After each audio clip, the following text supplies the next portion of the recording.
رسالت، نعرہ رسالت، نعرہ تحقیق، علی حق، نعرہ حیدری، نعرہ غوث۔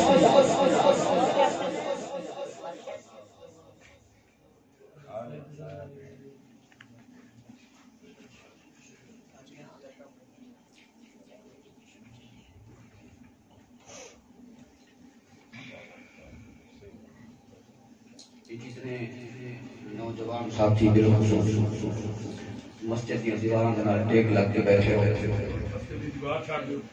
جڑا بندہ بیمار ہے، بزرگ ہے، اس کو معافی ہے، اس کے علاوہ یہ اللہ کا گھر ہے، مسجد ہے، اس سے کچھ آداب ہونے، کچھ مجلس کے آداب ہونے کہ مجلس کی اور کچھ اللہ کے گھر مسجد کے آداب ہونے، انہاں آداب ملحوظ خاطر رکھتے ہوئے جتنے جوان بچے مسجد کی دیواروں کے نال ٹیک لگ کے بیٹھے، براہ کرم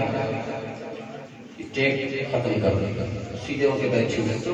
آپ کے اوپر کوئی ظلم نہیں ہے، کوئی پابندی نہیں ہے، کوئی جرم نہیں ہے آپ اپنی خوشی سے بیٹھے ہیں، عقیدت سے بیٹھے ہیں، محبت سے بیٹھے ہیں، جتنی دیر بیٹھے ہیں ادب سے بیٹھے ہیں، تعظیم سے بیٹھے ہیں، تھوڑا بیٹھے ہیں، زیادہ بیٹھے ہیں، جتنی آپ کو توفیق ہو، مگر آداب کو ملحوظ خاطر رکھیں۔ درود پاک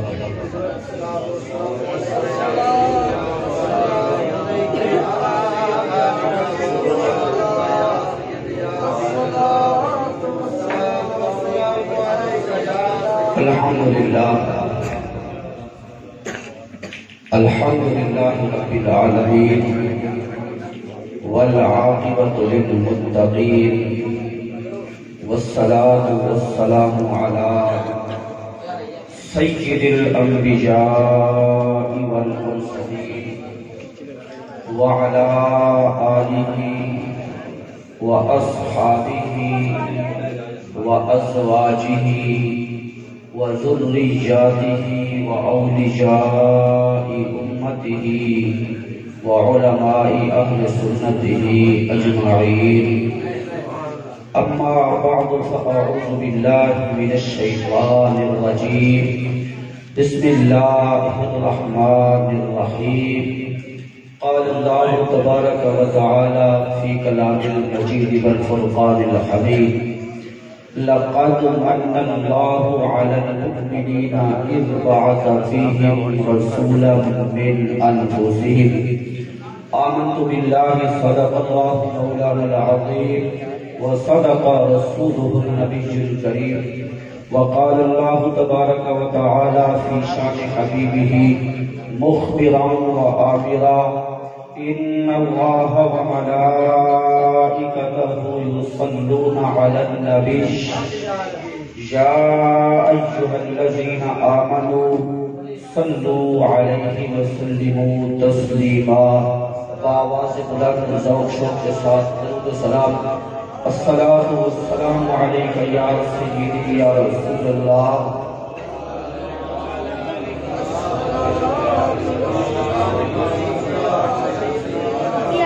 الصلاة والسلام علیک یا سیدی یا حبیب اللہ۔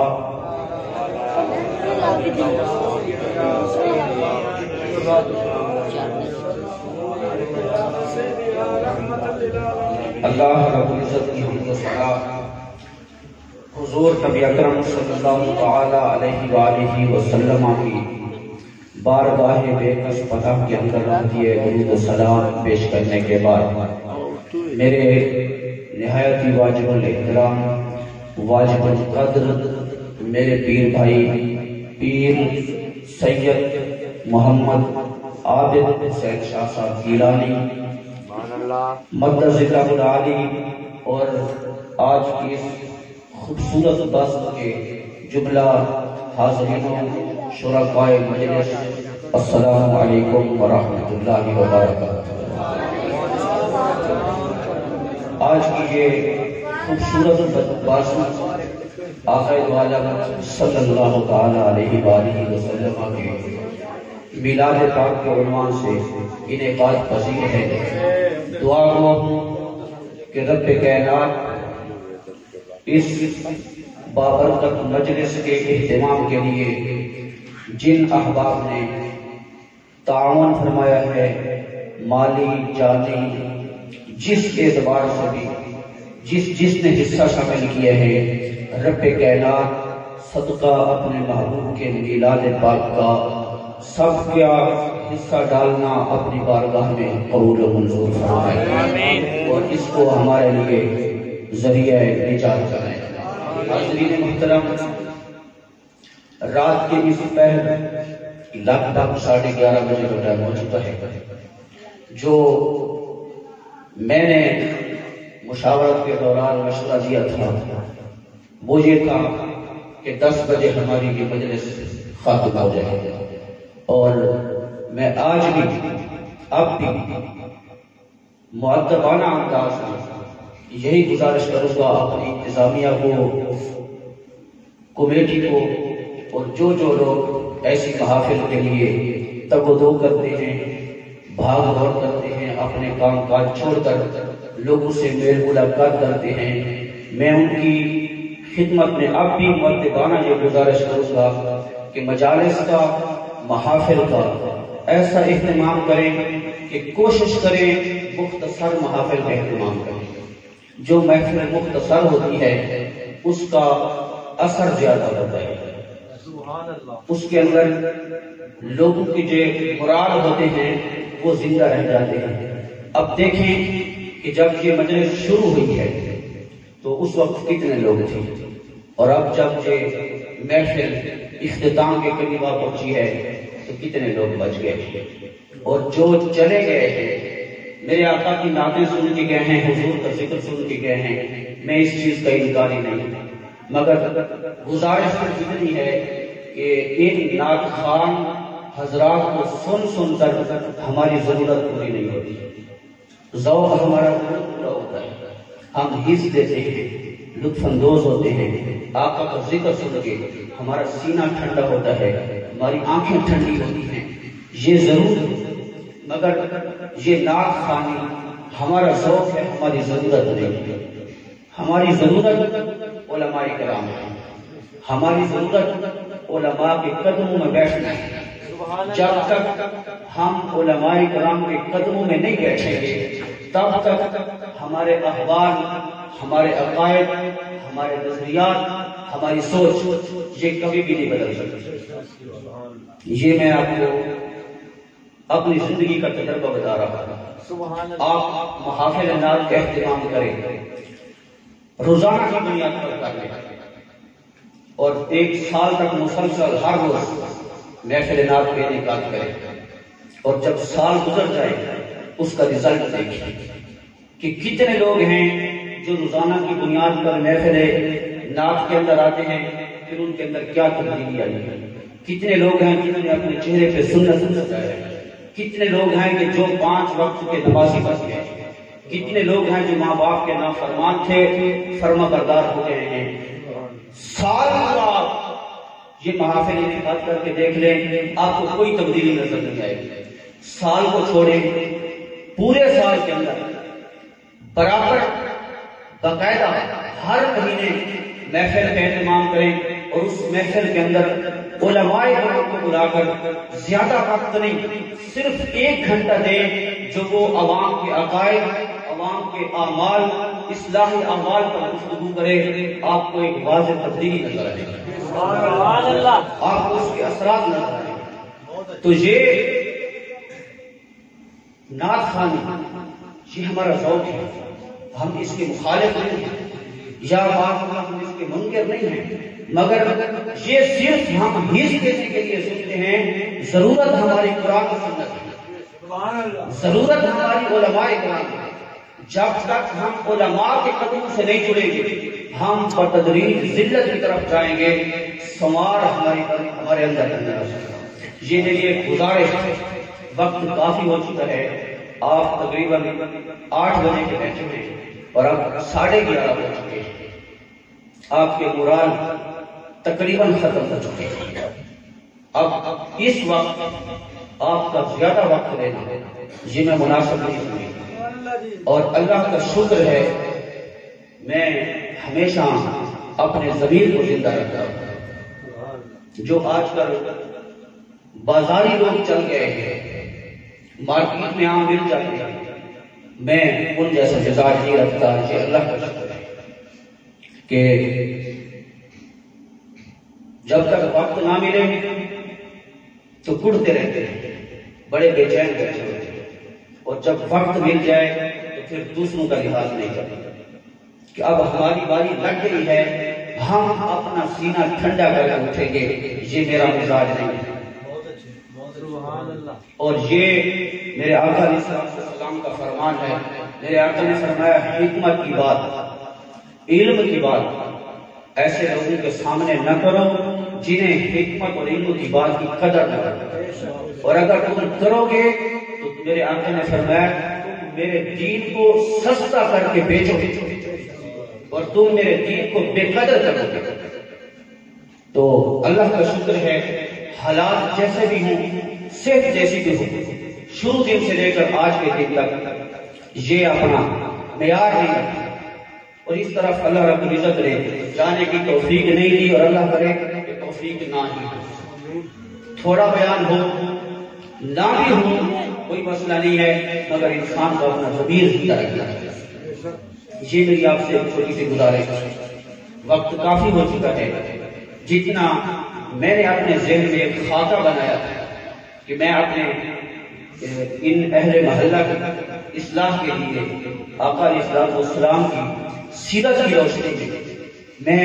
کیا کیا انہیں پیغام دوں گا، کیا کیا میں ان کے اندر تبدیلی لانے کی کوشش کروں گا، اور کیا کیا معاشرے کی خامیاں ہیں جنہیں میں ان کے سامنے رکھ کر ان سے مؤدبانہ گزارش کروں گا کہ آپ نے سے یہ خامیاں دور کریں۔ آپ کو میں اپنا سارا خاکہ نہیں آپ کے سامنے رکھ سکتا، صرف تھوڑی دیر کے لیے بس آپ کی توجہ کی ضرورت ہے، میں زیادہ وقت آپ کو دوں گا۔ میں نے آپ کے سامنے قرآن مجید فرقان حمید کی ایک آیت مقدسہ کا تھوڑا سا حصہ تلاوت کیا ہے، اس کا ترجمہ کرتا ہوں۔ آیت مبارکہ سے ایک نقطہ آپ کے سامنے رکھنا چاہتا ہوں۔ اللہ رب العزت نے ارشاد فرمایا لَقَدْ مَنَّ اللَّهُ عَلَى الْمُؤْمِنِينَ، کہ بے شک اللہ رب العزت نے مومنوں پر احسان فرمایا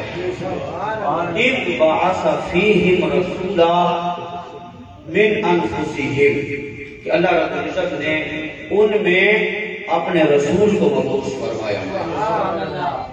آیت مبارکہ کے اندر اللہ رب العزت نے فرمایا کہ بے شک اللہ رب العزت نے اہل ایمان پر احسان فرمایا۔ کیا فرمایا؟ احسان فرمایا۔ اللہ رب العزت نے احسان کیا بھی ہے اور پھر اس احسان کو جتایا بھی ہے۔ رب کائنات نے احسان کیا ہے کہ اس نے ہمیں اپنا محبوب عطا فرمایا ہے، مگر رب کائنات نے احسان کر کے احسان جتایا ہے کہ میں نے تم پر احسان کیا ہے کہ میں نے تم میں اپنا عظیم رسول مبعوث فرمایا۔ تو احسان کر کے پھر احسان جتانا یہ اللہ رب العزت کو بالکل ناپسند ہے۔ اللہ رب العزت اس چیز کو پسند نہیں کرتا کہ کوئی کسی کے ساتھ بھلائی کرے، احسان کرے، پھر اس کو احسان جتائے۔ رب کائنات اس سے منع کرتا ہے، مگر رب کائنات نے خود احسان کر کے احسان جتایا کہ میں نے تم پر احسان کیا، احسان جتایا، احسان کیا بھی ہے، احسان جتایا بھی ہے۔ حالانکہ اللہ رب العزت احسان جتلانے کو پسند نہیں فرماتا۔ قرآن مجید میں رب کائنات نے فرمایا ہے یا ایھا الذین آمنوا، اے ایمان والو، لا تبطلوا صدقاتکم بالمن والعذا، اپنے صدقات احسان جتلا کر ضائع نہ کیا کرو۔ یعنی جب تم کسی غریب کو، کسی مسکین کو، کسی حاجت مند کو کچھ دے دو تو پھر اس کو احسان جتلا کر اپنے صدقے کو ضائع نہ کرو۔ جب کوئی کسی کی مدد کرے اللہ کی رضا کے لیے یہ باعث اجر ہے، مگر جب اس کو اس کے اوپر تانا دے اور احسان جتلائے، احسان جتلانے کے بدلے اس کے صدقے کا، اس کے قرض کا ثواب ختم ہو جاتا ہے۔ تو رب کائنات نے فرمایا کہ ایمان والو صدقات دے کر، احسان جتلا کر اپنے صدقات کو ضائع نہ کیا کرو۔ اور میرے آقا علیہ الصلوۃ والسلام نے فرمایا ثلاثۃ لا يدخلون الجنہ، تین قسم کے لوگ ایسے ہیں جو جنت میں نہیں جائیں گے۔ تین قسم کے لوگ ایسے ہیں جو جنت میں نہیں جائیں گے۔ العاق لوالدیہ، پہلا وہ بدبخت شخص جو ماں باپ کا نافرمان ہے۔ والمدمن علی الخمر، دوسرا وہ بدنصیب کہ جو آتی شراب کا نوش ہے، جو شراب کا عادی ہے۔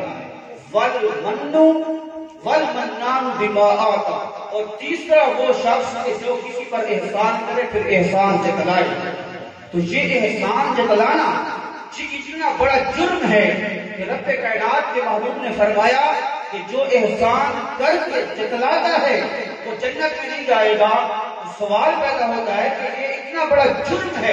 احسان کر کے احسان جتلانا، تو رب کائنات نے ہم پر احسان کر کے ہمیں احسان جتلایا کیا؟ رب کائنات نے ہم پر احسان کر کے پھر احسان جتلایا کیا؟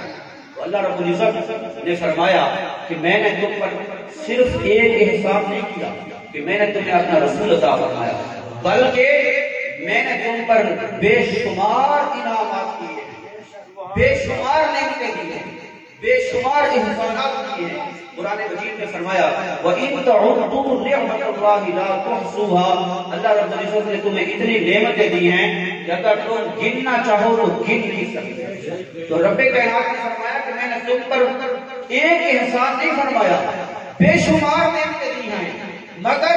مصطفیٰ کریم عطا کر کے احسان جتلایا اس لیے ہے کہ کہیں میرے محبوب کو تم میری دوسری نعمت کو جیسا سمجھ کر کہیں تمہارے دل میں کوئی خیال نہ آئے۔ فرمایا میں نے ساری نعمتیں دی ہیں، کوئی نعمت لے کر احسان نہیں جتلایا، مگر مصطفیٰ عطا کر کے احسان اس لیے جتلا رہا ہوں کہ یہ میری مخلوق میں سے وہ شاہکار ہے کہ جس کے صدقے میں نے ساری کائنات کر دی۔ نعرہ تکبیر، نعرہ رسالت، نعرہ تحقیق، نعرہ حیدری، حق اہل سنت زندہ باد۔ میرے وہ محبوب ہیں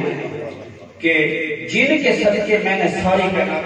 بخشا ہے، تو میں نے احسان جتلایا ہے کہ کہیں تو میری اس نعمت کو دوسری نعمت کو جیسا نہ سمجھ لینا، بلکہ یہ میری قدرت کا وہ شاہکار ہے کہ اس جیسا کائنات میں اور کوئی نہیں ہے۔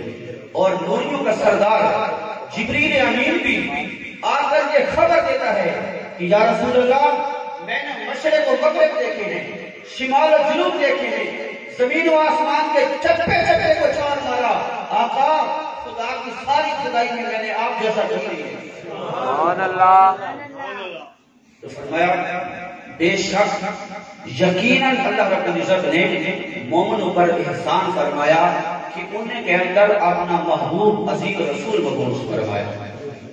آج ہم آقا کی میلاد کی محفل سجائیں، ہم پر اعتراض ہوتے ہیں کہ آقا کی میلاد کی محفل کیوں سجاتے ہو؟ حاضرین محترم، اگر اللہ رب العزت اپنا محبوب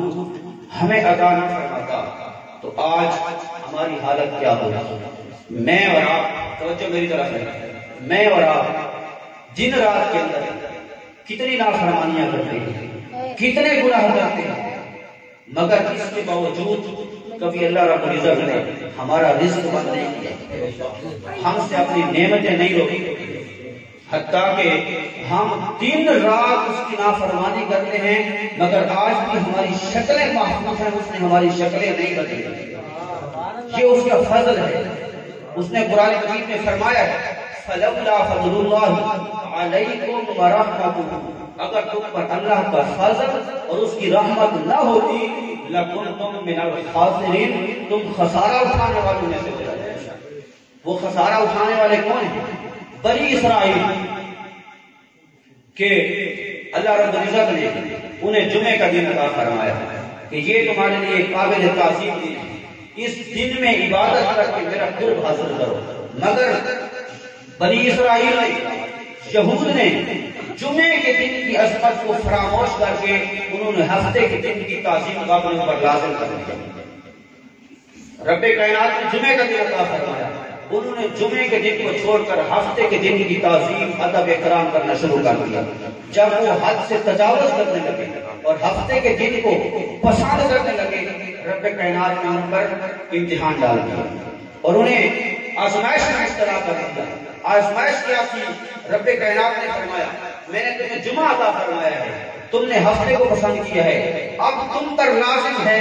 کہ ہفتے کے روز تم نے دنیا کا کوئی کام نہیں کرنا، تم نے کوئی کام کاج نہیں کرنا، تم نے دنیا کی کوئی مصروفیت نہیں کرنی، بس صرف میری عبادت کرنی ہے یا فارغ ہو کے بیٹھا رہنا ہے، تمہیں کسی کام کرنے کی اجازت نہیں ہے، جو کام تم کرو گے وہ تمہارے لیے حرام ہے۔ یہ ان کا جرم ہے کہ وہ ہفتے کے دن کو چھوڑ کر جمعے کے دن کو چھوڑ کر ہفتے کے دن کی تعظیم کرنے لگے۔ رب کائنات نے انہیں امتحان میں ڈالا۔ اب بنی اسرائیل کی ایک بستی ہے، سمندر کے کنارے رہتی ہے، ہفتے کے دن کوئی کام کرنے کی اجازت نہیں ہے۔ بنی اسرائیل کی اس بستی کے لوگ دیکھتے ہیں کہ جب ہفتے کے دن کی حرمت آ گئی ہے، ہفتے کا دن رب نے ہمارے لیے امتحان بنا دیا ہے، سمندر کے کنارے بسنے والے جب ہفتے کا دن ہوتا پورے سمندر کی مچھلیاں سطح آب پر آ کے تیرتی اچھلتی کودتی، مگر انہیں اجازت نہ تھی کہ مچھلیاں پکڑیں۔ جب ہفتے کا دن گزر جاتا مچھلیاں غائب ہو جاتی۔ رب کائنات نے بنی اسرائیل کو اس امتحان میں مبتلا کیا کہ اب تم زندگی بھر مچھلی کھانے کو ترس جاؤ، اور بنی اسرائیل ترس گئے۔ جب ترس گئے اور مچھلی کھانا نصیب نہ ہوا، ہفتے کے دن کو دیکھتے بے شمار مچھلیاں ہیں، چھوٹی بڑی ہر رنگ نسل کی ہیں، مگر اجازت نہیں ہے، اور جب اجازت نہیں آتے ہیں مچھلیاں غائب ہو جاتی ہیں۔ بنی اسرائیل نے ایک جرم کیا، ایک گناہ کیا، ایک رب کی نافرمانی کی۔ انہوں نے یہ تدبیر سوچی، یہ ہیلا سوچا کہ ایسا کرتے ہیں ہفتے کے دن آنے سے پہلے جمعے کے دن سمندر کے اندر دریا کے اندر جال لگا دیتے ہیں، کنڈے لگا دیتے ہیں، اور دریا سے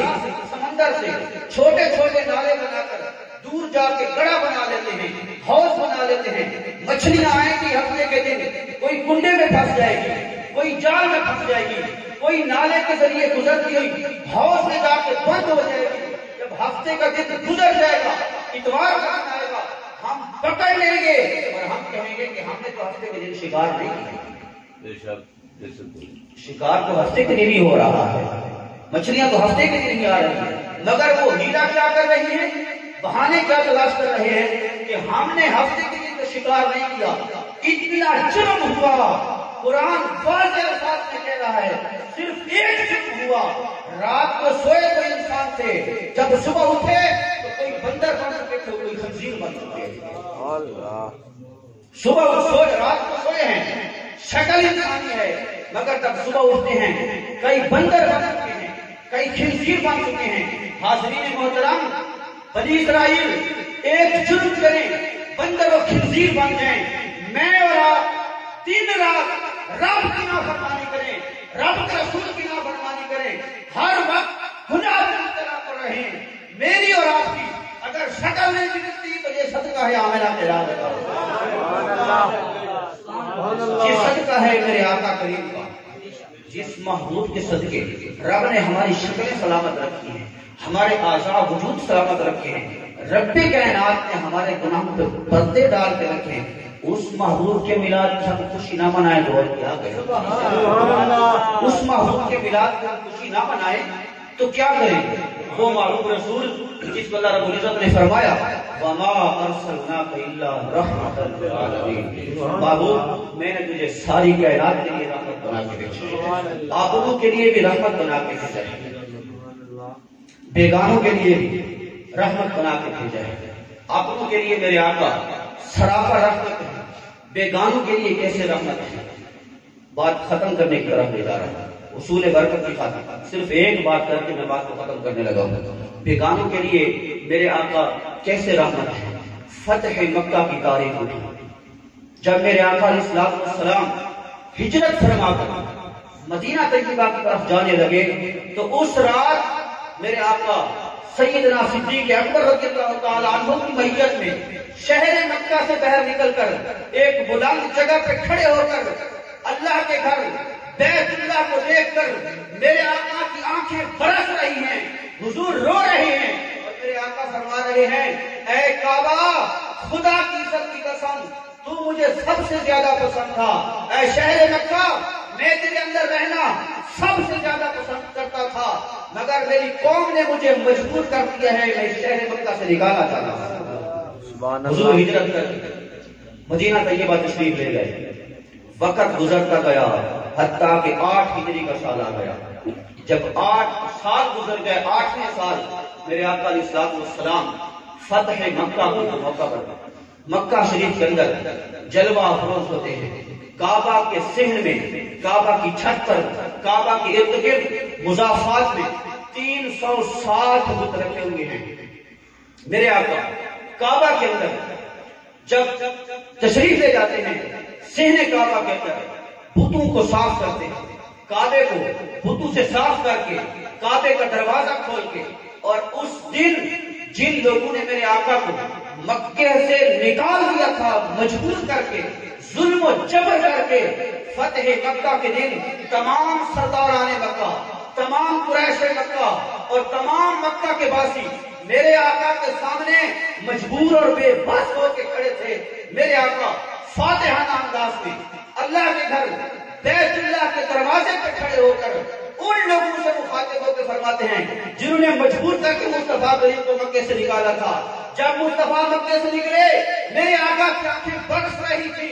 ان مجرموں سے میرے آقا نے مخاطب ہو کر فرمایا اے اہل مکہ ذرا اتنا تو بتاؤ آج مجھ سے کیا توقع رکھتے ہو،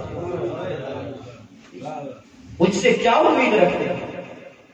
کن سے پوچھ رہے ہیں؟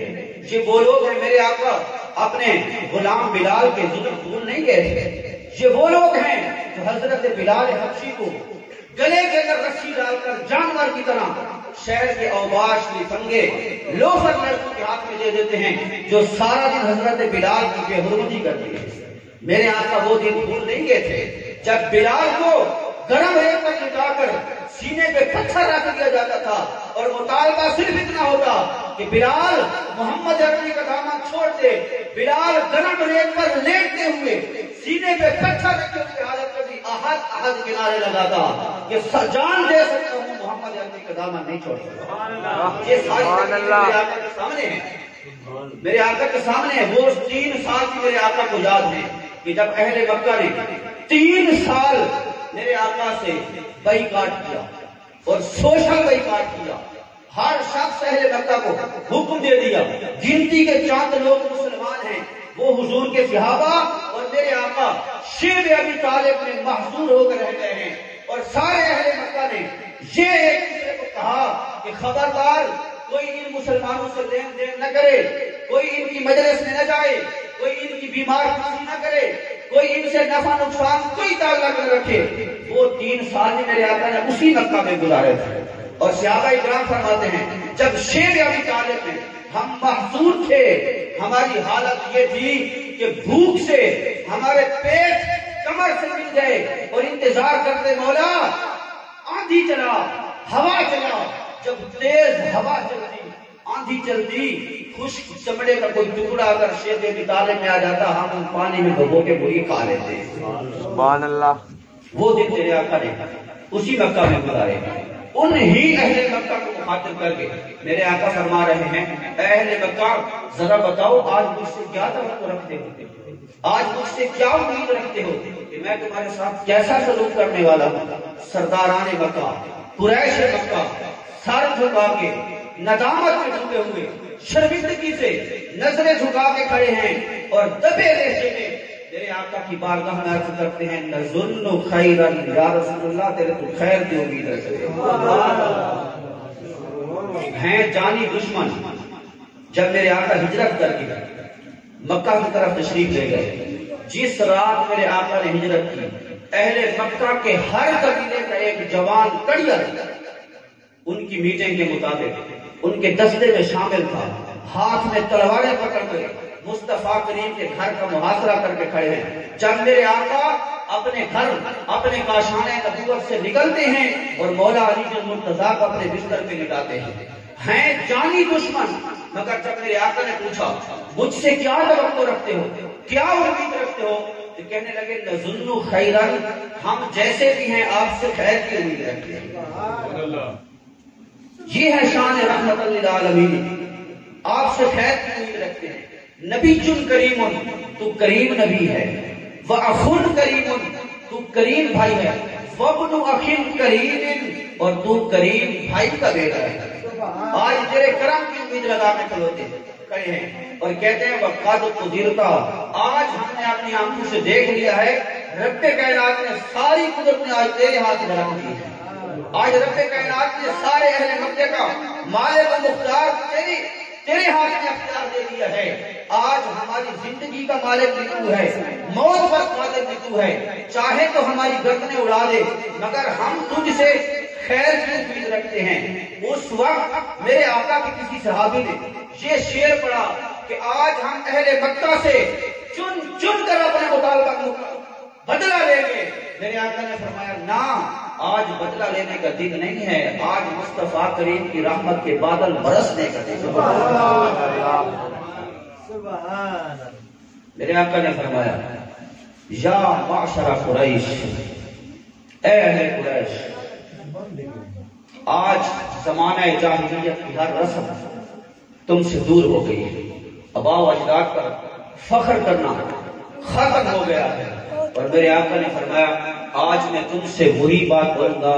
جو میرے بھائی یوسف نے اپنے بھائیوں سے بات کی تھی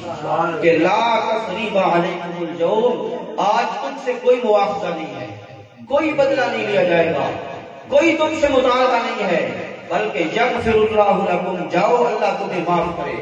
وہو ارحم الراحمین, اور وہ بڑا رحیم کریم رب ہے. میرے آقا نے اہل مکہ کو مخاطب کر کے فرمایا اذهبوا وانتم مطلقاء, جاؤ آج تم آزاد ہو,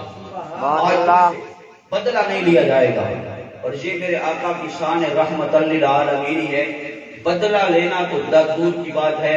اس دن بھی اپنے جانی دشمنوں کو مصطفیٰ کریم عطا کرتے,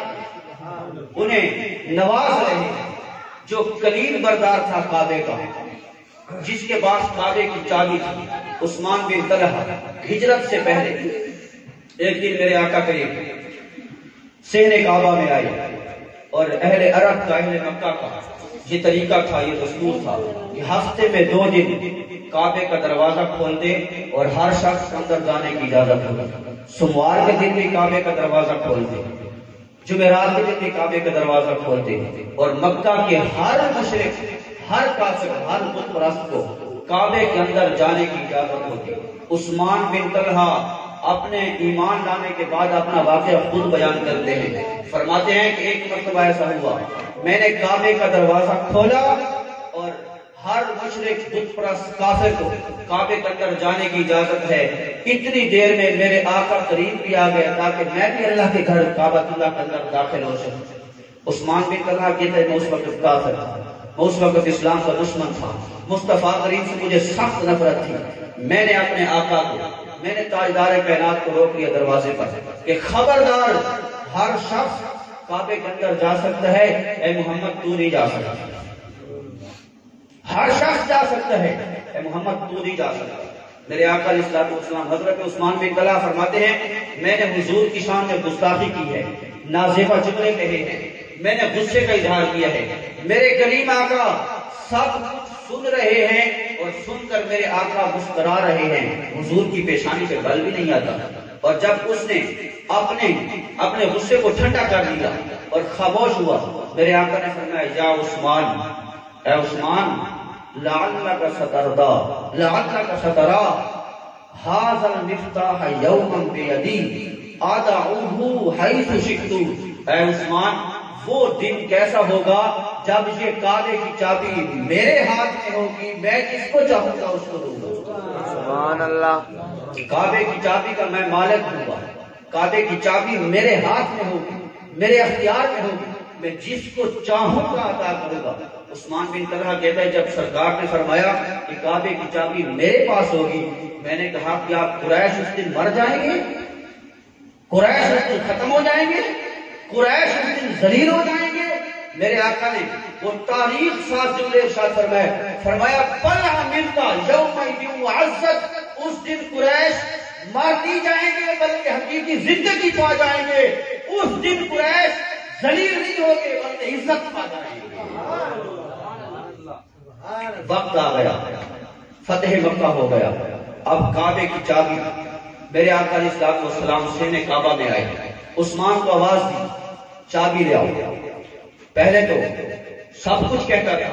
اب جب دیکھا میرے آقا 10,000 کا لشکر لے کر آئے ہیں اور آج اگر انکار کرتا ہوں تو گردن اڑا دی جائے گی، دوڑتا ہوا گیا اور آ کر کعبے کی چابی میرے آقا کے ہاتھ میں رکھی۔ میرے آقا نے حضرت عثمان کو دیکھا اور حضور نے مسکرا کے فرمایا عثمان وہ دن یاد ہے، عثمان وہ دن یاد ہے جب میں نے کہا تھا کہ میں کعبہ کے اندر جانا چاہتا ہوں، تو نے مجھے روکا تھا اور میں نے کہا تھا کعبے کی چابی ایک دن میرے پاس ہوگی، میں اس کا مالک و مختار ہوں گا، جس کو چاہوں گا دوں گا۔ اس دن تو نے کہا تھا کہ کیا قریش اس دن مر جائیں گے، قریش اس دن ذلیل ہو جائیں گے، وہ دن یاد ہے؟ ندامت میں ڈوب کے سر جھکا کے عرض کرتے یا رسول اللہ یاد ہے۔ میرے آقا نے فرمایا سن، پھر میں اللہ کا محبوب ساری کائنات کے لیے رحمت بن کے آیا ہوں، آج تو اس سے بدلہ نہیں لیتا، تجھے عطا کرتا ہوں، جا اسے چابی لے جا، آج کے بعد قیامت کے دن تک یہ چابی تیرے پاس رہے گی، تیری آل کے پاس رہے گی، قیامت تک تجھ سے یہ چابی کوئی نہیں چھین سکتا۔ جس محبوب کو رب کائنات اتنا رحیم بنا کے بھیجے، اتنا کریم بنا کے بھیجے، اس محبوب کے میلاد کے دن آئے اور ہم انہیں بھول جائیں، یہ وفا کا تقاضا نہیں ہے، یہ وفا کا تقاضا نہیں ہے۔ اور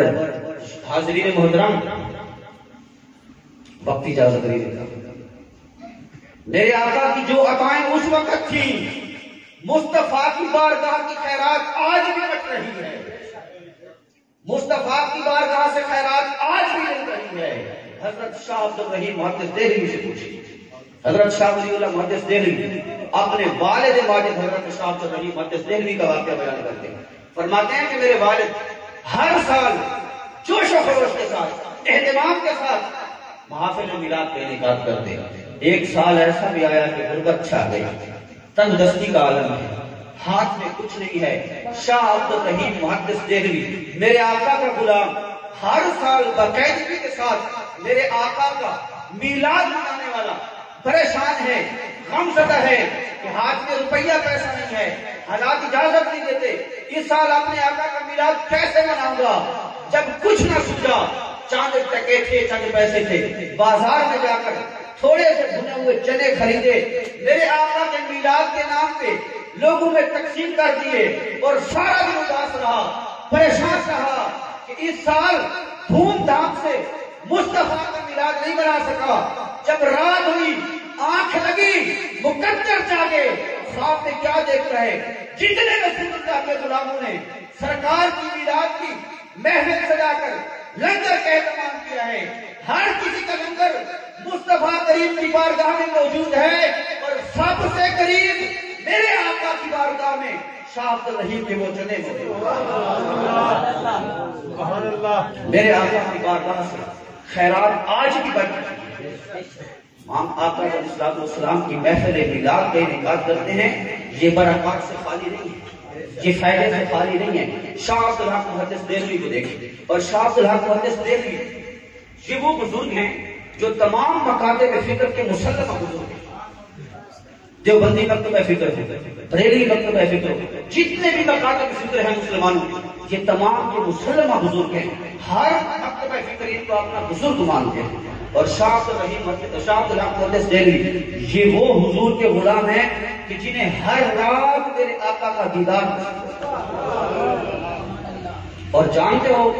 کہ اللہ رب العزت نے یہ انعام کیوں عطا فرمایا، میرے آقا نے اتنا کرم کیوں فرمایا شاہ عبد الحق پر کہ ہر روز انہیں اپنا دیدار کراتے، ان کی زبانی سنتے ہیں، اپنے ملفوظات میں خود لکھتے ہیں، فرماتے ہیں کہ میں ہر سال حضور کی محفل میلاد کا انعقاد کرتا ہوں۔ ایک مرتبہ میرے شیخ، میرے پیر و مرشد حضرت موسیٰ پاک شہید میری محفل میلاد کے اندر شامل ہونے کے لیے آئے، اور جب میں اپنے مرشد کے قریب گیا،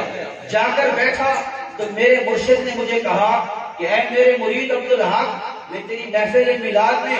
شامل ہونے کے لیے اپنی طرف سے نہیں آیا، بلکہ مجھے میرے آقا نے حکم دیا ہے کہ تیرا مرید عبدالحق جو میرے نام کی محفل سجاتا ہے، میرے میلاد کی محفل سجاتا ہے، اے موسیٰ پاک شہید اپنے مرید عبدالحق کی اس محفل میلاد میں شامل ہو جاتا ہے۔ موسیٰ پاک شہید صاحب مقدس دہلوی کے پیر و مرشد آ گئے، محفل میلاد منعقد ہوئی۔ جب محفل میلاد منعقد ہو گئی، محفل میلاد کے صدقے رب کائنات نے یہ شرط بخشا، میرے آقا نے یہ نظر کرم فرمائی کہ محفل میلاد منانے کے تصدق سے رب کائنات کے محبوب ہر رات صاحب مقدس دہلوی کو اپنا دیدار عطا یہ میرے آقا کی میلاد کی محفل برکات سے خالی نہیں ہے، یہ فوائد سے خالی نہیں ہے، اور علماء کرام نے، بزرگان دین نے، اور بزرگان دین یہ نہیں جو آج ہیں، آج تو الحمدللہ جو مانتے ہیں جو نہیں مانتے وہ منکر ہیں۔ میں اس وقت کے بزرگان دین کی بات کر رہا ہوں کہ جب یہ مکاتب فکر نہیں، یہ تیسری، دوسری، تیسری، چوتھی صدی ہجری کے محدثین اور علماء کرام کی بات کر رہا ہوں۔ انہوں نے یہ اپنی کتابوں میں لکھا ہے کہ جس شخص کو کوئی حاجت ہو، کوئی طلب ہو اور اس کی حاجت پوری نہ ہو رہی ہے، وہ میرے آقا کے میلاد کی محفل سجائے، اللہ کی بارگاہ میں درخواست کرے، رب کائنات جلدی کی۔ اور محدث ابن جوزی جیسے شخص نے بھی لکھا ہے کہ جو شخص بے اولاد ہو، اس کے ہاں کوئی اولاد نہ، یا رب نے اولاد تو دی ہے مگر بیٹا نہیں دیا، اولاد نرینہ نہیں ہے، منت مانے، نظر مانے، سرکار کا میلاد منعقد کرے، رب کائنات محفل میلاد کے صدقے بیٹے کی ضرورت ہے، بیٹا عطا فرمائے گا، اور اگر بالکل اولاد نہیں ہے تو بیٹا بیٹی میں سے کوئی نہ کوئی اولاد ضرور عطا فرمائے گا۔ بالخصوص محدث ابن جوزی یہ وظیفے کے طور پر لکھا ہے کہ جس کو اولاد نہ ہو میرے آقا کے نام کی محفل میلاد سجائے، رب کائنات اس کی گود کو آباد فرمائے گا۔ تو حاضرین محترم، وقت کی قلت آپ کے سامنے ہے، باتیں بہت ہیں کرنے کے لیے، مگر میں جتنے جوانوں نے، بزرگوں نے اس آج کی اس کالج کے اندر، محفل کے اندر اپنا حصہ شامل کیا ہے، تقدو کی ہے، بالخصوص میرے محترم دوست ڈاکٹر غلام عباس سیالوی صاحب اور نوجوانوں میں سے منور کھیچی صاحب نے بڑی تقدو کی ہے، محنت کی ہے، اللہ کے گھر کو سجایا ہے، اور جن جن دوستوں نے، بزرگوں نے اس محفل پاک کے اندر دامے، درمے، قدمے، سکنے، فیلے جس طرح بھی حصہ لیا ہے، رب کائنات ہر کی کوشش و کاوش اپنی بارگاہ میں قبول و منظور فرمائے۔ اللہ تبارک و تعالی آج کی یہ ہماری مجلس ہمارے لیے ذریعہ نجات بنائے، آمین۔ وما علیہ الا البلاغ۔ کھڑے ہو کر درود